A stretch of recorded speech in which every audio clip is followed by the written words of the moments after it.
So I came to work on the Keenleyside Dam out of high school. I was an ironworker's helper, grinding the bolts off the sluiceways, and all of our friends were working on all of these projects, and there was so much work. I started out as a crane operator when they were first putting the equipment together. During that time, we were mostly on the drag line when we started, was on the excavation part of the job. It's kind of a learning experience for a lot of people there, and it was a great opportunity because it made lots of work. I'd had first year university math, and I found myself in an engineering office doing trig reductions for dredging of the river for placement of the dam, and got an opportunity to work with the engineers that were consultants, CBA Engineering, on the High Arrow Dam. For the next 4 summers, I'd work from May until September on the dams. I learned a great deal about engineering and construction. I worked my way up to junior instrument man over 2 projects, going from the Arrow Dam to the Duncan Dam. The rate of pay for the surveyor's helper was $1.67 an hour is what I started out at. We went to $1.87 an hour, and as a junior instrument man, I recall $2.37 was our rate of pay.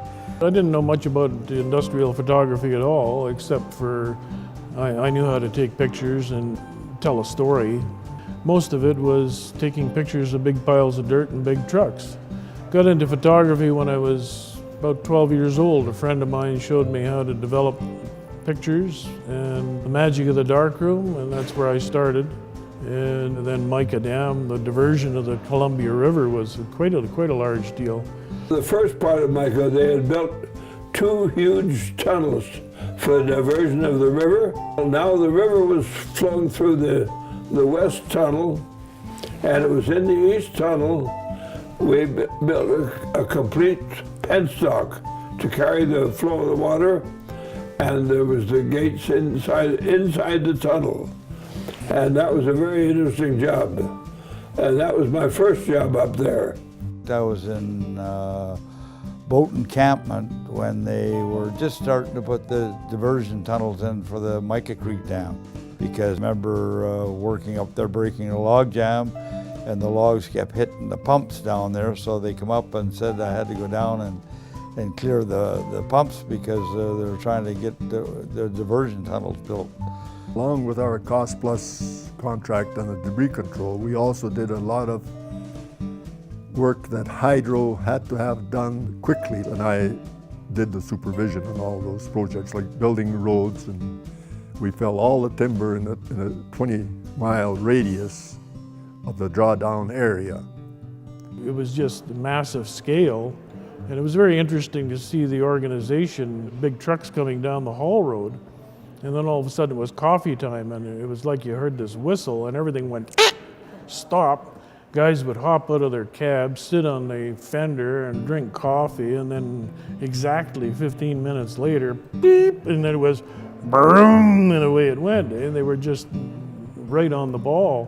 I worked the airport area, they called it. There was a pit they called the airport pit area, and then they had a lineup of belly dumps out there which hauled the material in. They had loaders, cats, graders, and you would check all the oils, change oils on a few, and grease them and get them ready for startup in the morning for the guys to go to work.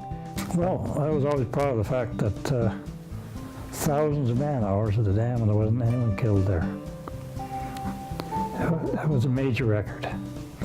If you realize it, when you're working with a bunch of men, every one of them has a brain, and if you let them work, they'll help you come up with good ideas.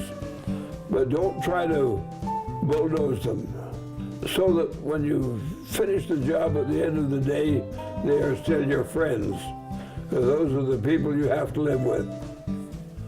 Well, Mica City was mainly trailers, and also double-wide trailers that were homes. I think the camp life was the one that really impacted me most because that was the social aspect of it, right? Everybody went to work, and it didn't matter whether it was in the sluiceway or up on top or down in the hole or whatever it may be. You go to work, but the real activity and action was always around the social aspect after work, of course. The culture was more militaristic than it is today. and everybody sat by their trade in the lunchroom, for example. The ironworkers would sit at one table, the pipe fitters at another, the white hats or the superintendents would sit at another table. Camp life was just wild, absolutely wild. The tables full of money at the poker in the evenings and the fights and everybody running into town, and the action in the bars was just unbelievable at that time, you know. The politicians from Victoria would come in, you take their picture. Like the opening of Duncan Dam, WAC Bennett and all the people came up, and there was people on water skis and boats in the lake. Big barbecue. It was fabulous. Well, over the years, I did have a lot of friends throughout my work, and that's the way most people remembered me, was from my work.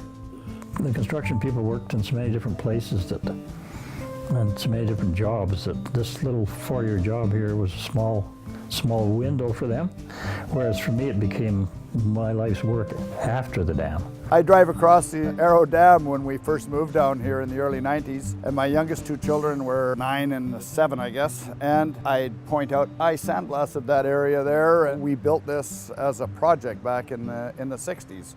I think it's awesome to start out and there's a hole in the ground, and 3 years later there's something that's completed that's producing electricity or storing water or both. There's a feeling of satisfaction. I'm very proud of the legacy projects that we created for the development of British Columbia, because without it, we would not be where we are right now. Those legacy projects are still a very, very significant part of BC's power.